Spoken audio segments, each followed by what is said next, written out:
네, 안녕하세요. 도기환입니다. 자, 오늘은 5월 27일이고요. 이제 그 옥션의 물건 해설은 5월 26일자 해설이 되겠습니다. 잠깐만요. 꼭 방송 시작 전에는 괜찮았다가 이렇게 활동하려고 하면은 다시. 네, 안녕하세요. 도기환입니다. 자, 오늘은 5월 27일이고요. 지금 그러면 이제 어제 5월 26일자죠. 예, 26일자 이제 사건에 대한 공부를 하도록 하겠습니다. 어저께도 이제 우리가 보면은 경매는 쉬지 않아요. 그죠? 엄청나게 자주 많이 응찰하고 낙찰받고 그렇습니다. 통상적으로 이제 경매를 할 때 보면은 이 가슴 떨림이라는 게 있습니다. 가슴 떨림, 그 어떤 긴장, 흥분 뭐 이런 게 있는데 이게 이제 그 경매로 돈 벌 때 나타나는 증세거든요. 근데 이제 경매를 하다 보면은 이제 올림픽 정신 있죠. 참가의 의미를 두는 사람들이 이제 설설 생기기 마련이고요. 그러니까 매너리즘 같은 거죠. 긴장감이 없어져 버리는 관계. 그런 관계로 이제 그 마음을 변합니다. 마음이 점점. 그래서 이 좋은 경매를 평생 못하는 이유는 다 모든 건 스스로의 원인이 있는 경우거든요. 그러니까 막 가슴 떨림하고 흥분이 늘 존재해야 된다라는 것이죠. 근데 요거를 들어도 뭐 흘리던데 이거 중요합니다. 흥분이 존재하지 않고 뭐 법원에 그 뻔질나게 가면 뭐 합니까? 그죠? 뭐 노인 정도 아니고요. 그런 게 있습니다. 그리고 흥분이 된다라는 것은 이익이 커질 거에 대한 기쁨 아닐까요? 이익이 작아지거나 조금이라면 흥분이 좀 적어지죠. 이제 그런 부분까지 요 두 가지를 곰곰이 생각해 보면 우리가 이제 경매 물건 응찰을 할 때 어떤 마음, 어떤 기준으로 응찰을 해야 되는가에 대해서 판단을 하게 되는 것이죠. 그러니까 이제 돈이 이제 한 100억쯤 있다 그러면은 뭐 20억이든 10억이든 막 탁탁 날리면 되는데 우리는 어찌됐든 한정된 자원으로 뭔 짓을 해야 된다 이 말이죠. 그러니까 당연히 거기에 따르는 긴장감이 필수적이죠. 그래서 섣부른 물건을 투자하지 않는다. 이게 중요하고요. 제가 지금 저번 주부터 물건 해설을 해주는데, 야, 이거 잘 샀다라고 하는 케이스는 거의 없었고요. 저희 회원들이 낙찰받거나 컨설팅을 과거에 해줬던 물건들하고 비교해봐도, 수익성이 좀 떨어지는 물건들이 훨씬 더 많은 걸로 보여집니다. 물론, 시세조사를 조금 더 정밀하게 해보면 어떤 다른 모양이 있을지 모르는데, 지금 최근에 있었던 이 핫이슈 부분이 있잖아요. 뭐 최고가라든가 뭐 최다 경쟁률이라든가 이런 거 보면은 별로예요. 다 물건들이 별로였던 물건을 구입한 것 같습니다. 그래서 오늘은 서울시에 있는 근린주택이 하나 있고요. 근린주택 32억 낙찰. 거의 신건에서 조금만 썼고요. 그 다음에 이제 최고 매각가율은 이제 3억 4천인데 8억에 낙찰받은 대지가 있다. 이게 땅 가격이 엄청난 거죠. 이거 가지고도 한번 잠깐 보도록 하고, 뭐 이런 건 보지 마시죠. 9천이 6천인데 뭐 8천 이런 건 너무 평이하죠. 그러나 여기에 23명이 붙었다는 것도 참 놀라운 일이죠. 그 다음에 이제 오피스텔 요거까지 해서 쑥 한번 훑어보도록 할게요. 우선 서울시 근린주택을 보면은 이제 방배동에 있는 겁니다. 방배동에 있고요. 31억인데 이제 신건. 그 다음에 토지가 59평. 건물도 59평. 신기하네. 거의 만땅으로 아니구나. 이게 1, 2층, 2층까지 포함된 거네요. 1층, 2층 포함한 거네요. 그 다음에 이 채무자하고 소유자가 이렇게 하는 걸 봐서는 가족관계로 보여집니다.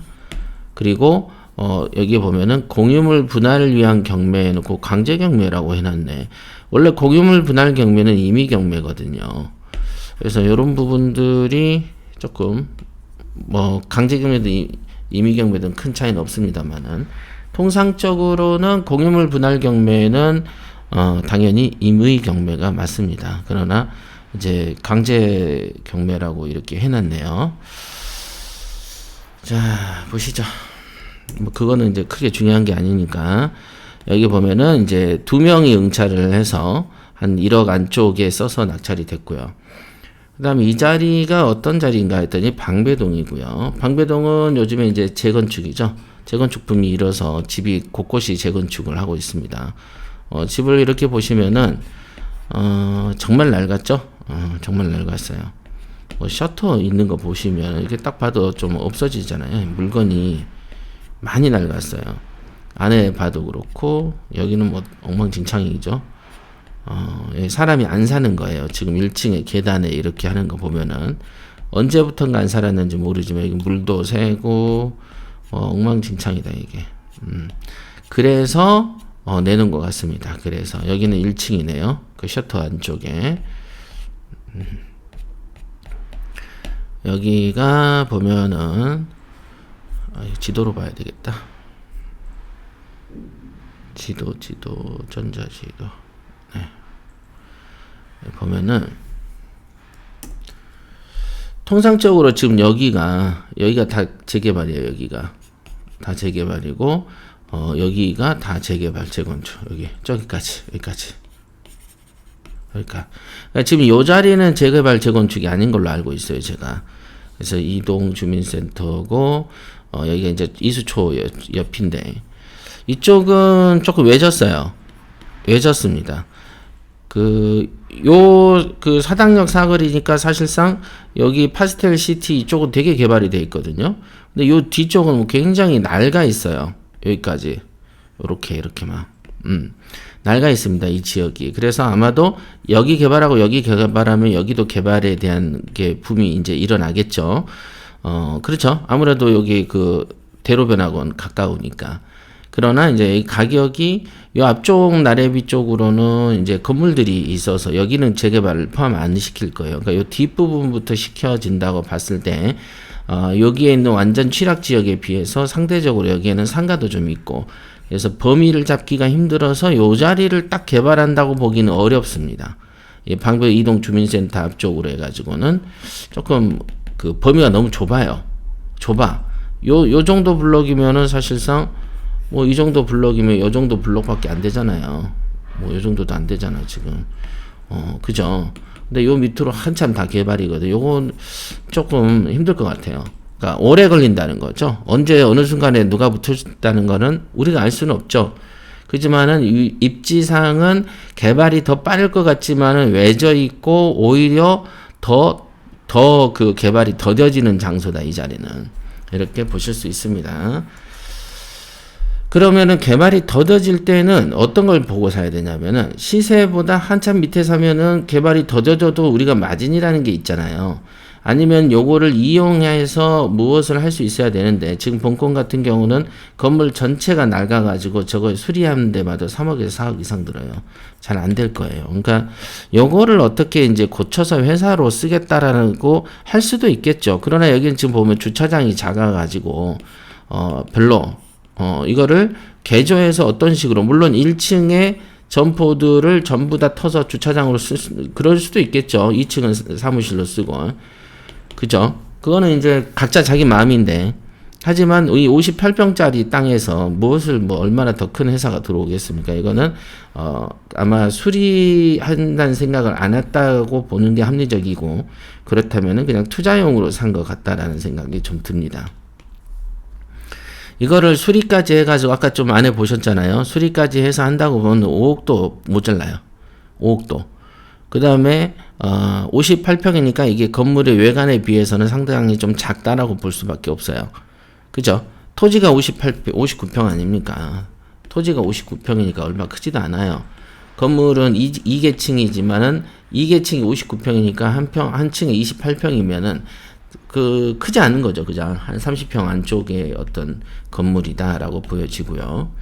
여기 보면은 1층도 25평밖에 안 되고 2층도 22평밖에 안 됩니다. 그러니까 외관이 큰 것 같아도 작다 이게. 그러니까 여기를 무슨 상업 개념으로 쓰는 것도 말이 안 되고 여기 있는 이 회사가 뭐 그냥 단지 투자용 같아요. 그 다음에 여기서 가장 큰 실수는 법인은 대출이 안 된다는 거죠. 이게 이제 주택으로 분류가 돼 버리면은 우리 그 투기과열지구잖아요. 그래서 법인은 대출이 주거용으로는 안 되는 걸로 알고 있습니다. 그러니까 실제로 지금 31억 원을 그냥 생으로 갖다 박아야 되는 것이죠. 그렇죠. 그 다음에 지금 모르고 있는 게 있는데 지금 금년 6월 1일 날 법인의 종부세가 6%입니다. 맞죠? 요것 때문에 우리가 지금 그 헌법소원도 했는데 아니 법인의 종부세인데 이 지금 주식회사로 사서 31억에 사면 그죠? 31억에 사서 요거에 6%를 맞는다고 쳐볼까요? 물론 31억은 매수가지만 공시 가격이 지금 이게 보면 토지가 30억 아닙니까? 그죠?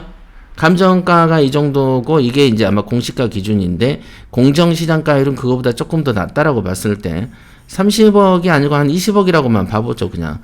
그러면 20억 곱하기 6% 하면 1년에 1억 2천만 원을 세금으로 걷어가는 거예요. 그러니까 이게 그래서 우리가 이 법인의 종부세, 법인의 개인이 6%를 내려면은 180억, 170억 가까이 있어야 되는데 무슨 이런 20억짜리에다도 1억씩 때려버린다. 자, 이 회사는 아마 법인 종부세를 잘 모르고 들어온 것 같은데, 대출이 안 된다는 점하고 종부세 때문에 안 된다는 거. 아니면 이 회사도 우리처럼 헌법소원을 같이 해야 된다는 거. 이렇게. 지금 이거는 잘못 샀다라고 볼 수 있겠습니다. 여러 가지 이제 같이 검토를 해야 되는데, 그냥 검토 없이 사버린 게 아닌가, 이런 생각이 들고요.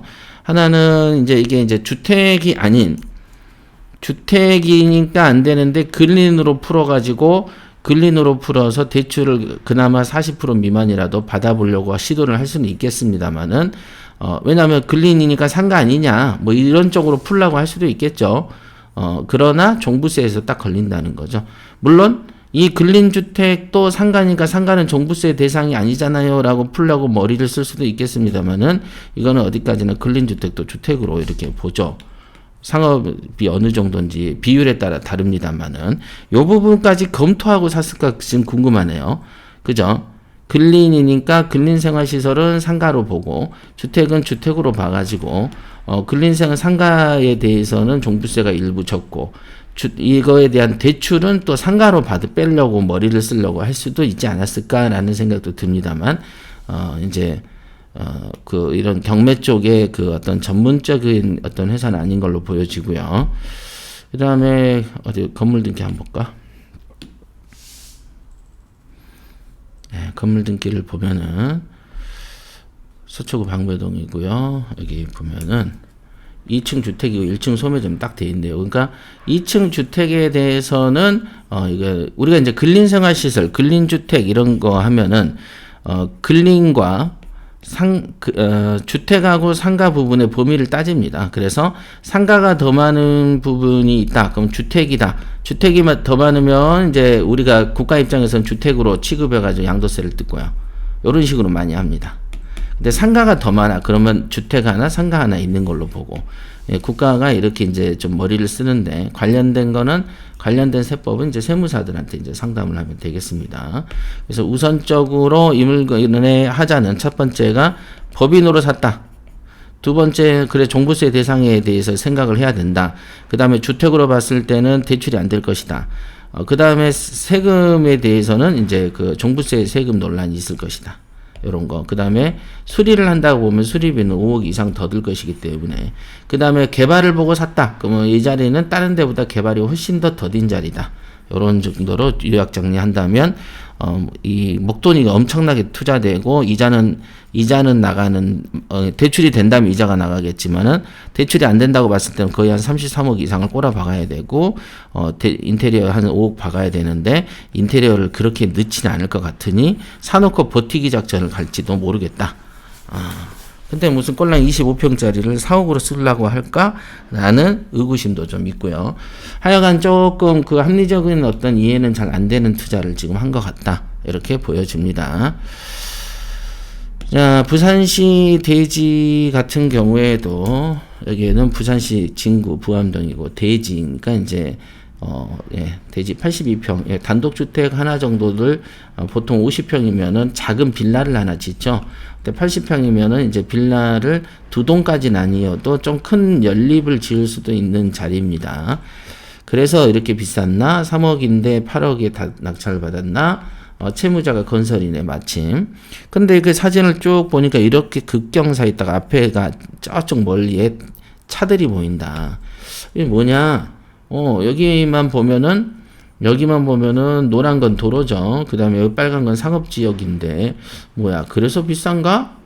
그럴 수 있겠네. 뭐, 이런 마음으로, 이렇게 이제 살짝 이 사진을 봐보면은, 너무 극경사다. 이게 완전 극경사죠. 그러니까 여기에 뭘 지을래야 지을 수가 없는 땅이 되겠습니다. 그러니까 지을 수가 없어. 이런 극경산 지금의 이 아파트처럼 이렇게 내려가는 길로밖에 쓸 수가 없는 땅이 되는 것이죠. 요 경사를 토목공사를 해야 되는데 그게 되겠냐? 여기 보면은 그죠? 요것도 땅이 긴 것도 아니고 여기에요.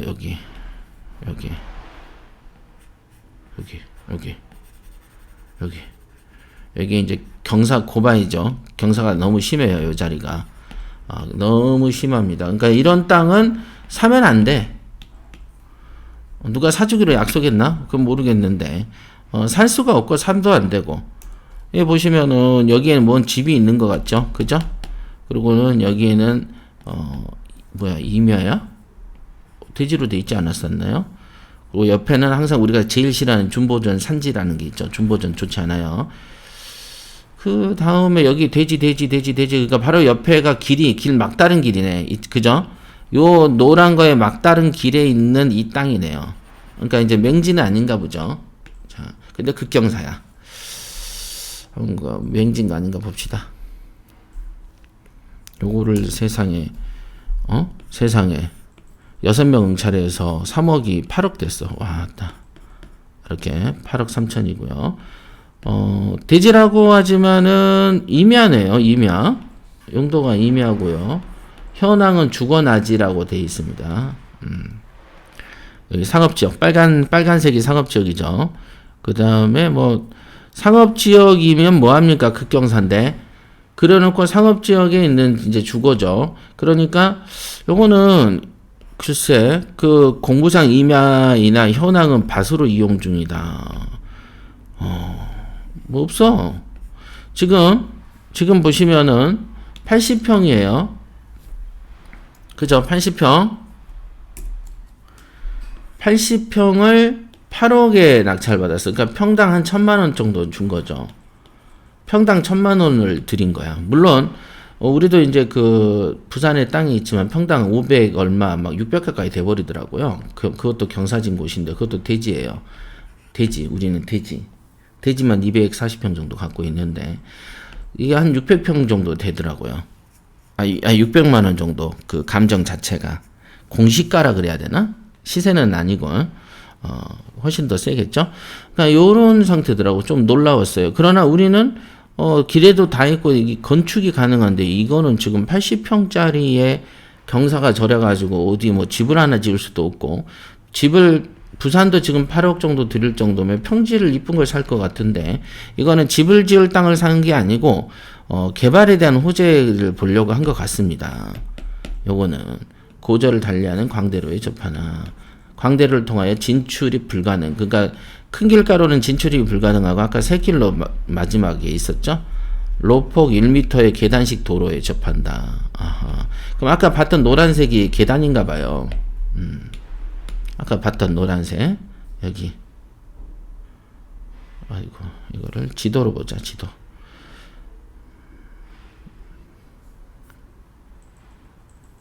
예. 여기 보니까 아까 여기가 있고 여기 그렇죠? 여기가 이제 본권 토지가 이렇게 있는 것 같은데 여기랑 접해 있나? 하여간 별거 없어. 얘가 평지 같으면 장난 아닌 지역이죠. 평지 같으면 잘 샀다라고 아니야. 그것도 잘 샀다고 보기는 어렵죠. 8억씩이나 줘가지고. 근데 이거는 좀 뭔가 좀 이해가 안 된다. 이해가 안 됩니다. 이해가. 이 돈이면 할 거 너무 많은데 이거 아닌 것 같아요. 이거 아닙니다. 평당 1,000만 원에 대로변도 아니고 평탄하지도 않고 넓지도 않는 작은 80평짜리 땅을 산다. 이해가 안 됩니다. 자, 그 다음 근저당의 한국자산관리공사가 이렇게 3억 3천 정도를 근저당을 설정을 했네요. 지상권 근저당 2015년에 3억 얼마를 해준 거 보면은 나름 시세가 한 6, 7억은 넘었던 걸로 보입니다. 그러니까 이 지역의 원 시세가 한 8억은 돼 보여요. 왜냐면 근저당이 3억 7천이 2015년 기준으로, 그죠? 그 다음에, 이게 보면은, 한국자산관리공사 청구 금액이 3억 3천이에요. 그러니까, 한 50% 대출을 해줬다고 생각을 해준다면은, 한 6억 이상은 되지 않았을까, 그 당시에. 근데 왜 감정이 너무 싸네. 그래서 이 시세는 한 6억은 넘기 때문에 3억을 빌려준 걸로 추정이 되고요. 그런데 그 뒤에 1년 있다가 또 근저당을 2억 6천씩 안종수라는 사람이 5억 얼마를 해준다는 거. 요것도 좀 이상하죠. 물론 이제 등기를 한번 봐야 되겠습니다. 더 믿음 파트너스? 이게 뭐지? 이거 믿음 파트너스 하는 거 보니까 혹시 그 사채업, 대부업 아닌가 싶네요. 그죠? 이런 거는 다 후순위니까 소유권 이전 가등기 소멸됩니다. 그래서 여기 보면은 안종수라는 사람이 근저당을 걸었고, 그죠? 근저당을 그냥 이 땅만 보고 해줬나 궁금하죠? 왜? 선순위 근저당이 아이고. 자, 아이패드가 자, 다시 한번. 네.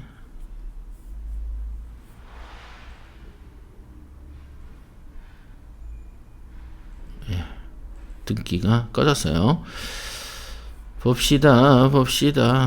가운데 등기 말소 임의경매 개시 을구에 공담이 몇 개 있구나. 몇 개 있어요. 지상권 등기 근저당.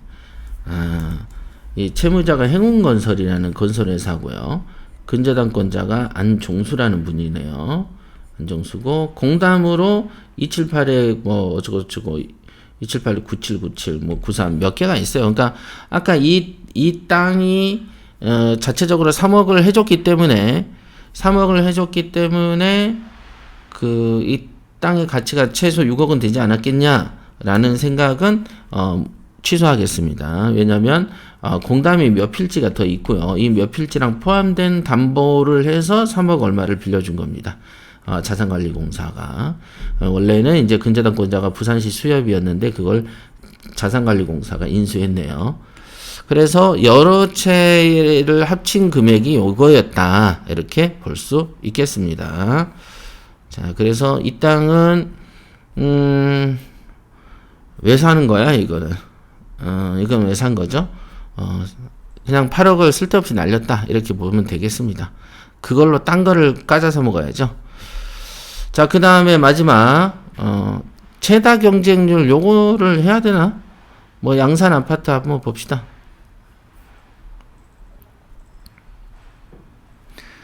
뭐 9,400 10평 뭐 특별한 거 없어요. 특별한 거 없습니다. 이거는 그냥 쓴 거예요. 23명이나 붙었네요. 참 묘한 게 보세요. 6,500짜리를 23명이 붙어가지고 세상에 1,500 쓰냐? 8,000? 그래서 제가 이제 우스갯소리로 총구석 프리미엄이다 그러죠. 통이 좀 작아 시골에 가잖아요. 그러면은 배팅력이 좀 떨어집니다. 그래서 1등하기가 좋죠. 조금만 서울에 이제 그 특별한 마인드만 갖고 있으면 1등하기가 쉽습니다. 자꾸 풀리네요. 자, 마지막 번째 부산시 오피스텔 물건 한번 보도록 하겠습니다. 부산시 오피스텔 이거는 부산 진구 양정동에 오늘 거는 부산이 2개 등장해 있네. 관심 물건에 그죠? 이슈 물건에 부산시 것이 하나는 토지고 하나는 양정동에 있는 오피스텔이네요. 보면은 3,600만 원 감정가에서 최저가가 190만 원입니다. 뭔가 싸죠? 이렇게 쌀 때는 뭐라 그랬어요? 선순위 전세권이 있겠구나 라고 생각하라. 예, 맞아요. 전용이 7평인데 여기서 핵심은 뭐예요? 건물만 매각이라는 거죠. 그러니까 이거는 내가 낙찰을 받는다고 해도 토지는 내 것이 아니기 때문에 반드시 어떤 지료의 대상이 되겠구나. 그죠? 땅세를 내야 되겠구나. 살 때 땅세를 낼 걸 생각해야 되는 물건이 되겠습니다. 그러니까 애초에 예를 들면은 싼 맛에 주변보다 싸니까 지료를 내더라도 내가 이 집을 하나 갖고 있는 게 좋겠다 라고 생각하지 않는 이상은 안 사는 게 좋은 물건이죠. 이런 걸 뭐하러 삽니까? 그냥 내가 고시원을 어디 들어갈라 했는데 마침 그래, 그러니까 이제 좀 싼 맛에 한번 들어가 보자 이러면 모르겠습니다만은, 그렇지 않고서 건물만 낙찰받는 것을 뭐하러 사겠습니까? 미래성은 없죠. 그냥 월세 지료를 좀 주겠죠. 물론 지료는 이 정도 가격이면 거의 조금 약하게 부담이 큰 부담이 아닐 거예요. 그래서 190만 원인데 그냥 200만 원에 샀네요. 그러니까 한 명이 최지훈이라는 사람이 샀어요. 그러면은 이제 권리 분석이 이런 건 상당히 중요하지. 권리 분석. 여기 보면은 대지권이 없다고 합니다. 도시가스 난방이고 대지권이 없다. 건물만 매각이다. 이렇게 돼 있고요. 현층은 209호로 조사되었으나 공부상은 다 207호다. 이렇게 돼 있고요. 이 강보영이라는 사람이 있는데 노란색이 없는 걸로 봐서는 이건 후순위 세입자죠. 그죠? 후순위 세입자로 이제 표현이 되는 건데, 정말 후순위인데 왜 인수냐? 뭐야? 뭐 이런 생각이 이제 들 수밖에 없겠죠. 그래서 여기 말소 기준 권리를 2013년 5월이고 2013년 7월이니까 후순위네 라고 인식하는데, 이건 좀 권리를 잘못 해석을 한 것 같아요. 이게 이제 그 권리 분석을 가르치는 데 따라서는 어떤 때는 여기에 있는 전세권을 말소 기준 권리로 봐버리는 경우들이 있습니다. 이렇게 봐버리면은 문제가 커지죠. 만약에 지금 전세권자가 지금 보면 경매를 쳤는지 보시죠. 임의경매 강보영 한 거 봐서는 전세권자가 경매를 쳤어요. 자, 그죠? 임의경매니까. 그러면 이 임의경매의 강보영이가 전세권을 경매를 쳐서 지금 200만 원에 낙찰이 됐어요. 그러면 이 200만 원에 낙찰이 되는데 얘가 말소 기준 권리라면, 전세권이 말소 기준 권리라면 얘는 스스로 소멸해 버립니다. 그러니까 인수할 필요가 없어요. 전세권은 자기가 스스로 경매를 치거나 두 번째 배당 요구를 하게 되면은 이거는 설령 못 받는 돈이 있어도 미배당금은 소멸돼 버립니다. 그래서 전세권자를 말소 기준으로 삼으면 얘가 경매를 쳤으니까 어쨌든 소멸해 버립니다. 200만 원이어도 4천만 원 뛸 수가 있죠. 4,500이어도. 그런데 여기에서는 이제 전세권자가 경매를 치면 전세권자가 말소 기준 권리다라고 가르치는 사람들이 있어. 자, 그게 그렇다면 보세요. 전세권자가 경매 쳤는데 돈 못 받았으니까 4,500 없어지겠죠. 전세권자가 경매 칠 때 전세권자가 말소 기준 권리라고 보면은 이 강보영은 전입일자가 후순위이기 때문에 얘는 후순위가 돼서 소멸되는 게 맞죠. 선순위 때만 인수하는 것이잖아요. 그래서 이렇게 권리 분석은 틀린 계산이고, 요거는 이제 우리랑 거래하는 곳에서 잘못 표기한 것 같습니다. 그래서 말소 기준 권리는 여기에 있는 임의경매인 요 날짜가 되는 것이고요. 전세권자는 선순위 전세권자라고 표현하는 것이고요. 선순위 전세권자는 배당 요구를 하고 경매를 신청했기 때문에 소멸되는 게 맞습니다. 그래서 얘는 소멸돼요. 그래서 200만 원을 받아도 얘한테 줄 게 없어요. 실행비용 외에는. 그래서 바로 소멸됩니다. 얘는 없어져요. 그러면 이제 강보영이가 가지고 있는 2013년 7월에 이 7월 기준으로 보면 2016년에 비해서는 선순위죠. 그러니까 주택임대차 보호법상은 선순위 임차인이 돼가지고 다 받을 때까지 안 나갈 권리가 작동해서 4,500을 다 청구할 권리가 있습니다. 그래서 지금 우리가 4,500 다 해야 되고요. 200만 원 나갔고, 그 다음에 4,700에 대해서 한 1%라고 치면은 어떻게 되나? 47, 100 얼마. 한 100 얼마는 100은 내겠죠. 그렇죠? 1.1이라고 봤을 때는요. 관리 뭐라고 하나, 법무사한테도 이제 비용을 지불해야 되기 때문에 100은 넘겠죠. 비슷하게. 그럼 4,700, 4,900 정도가 들어갑니다. 그러니까 이거는 대출이 안 되는 돈이죠. 세입자를 들여서 내보내야 되는 돈이고요. 그러니까 어쨌든 이 집은 4,900 정도의 산 집이다 라고 보시면 되겠습니다.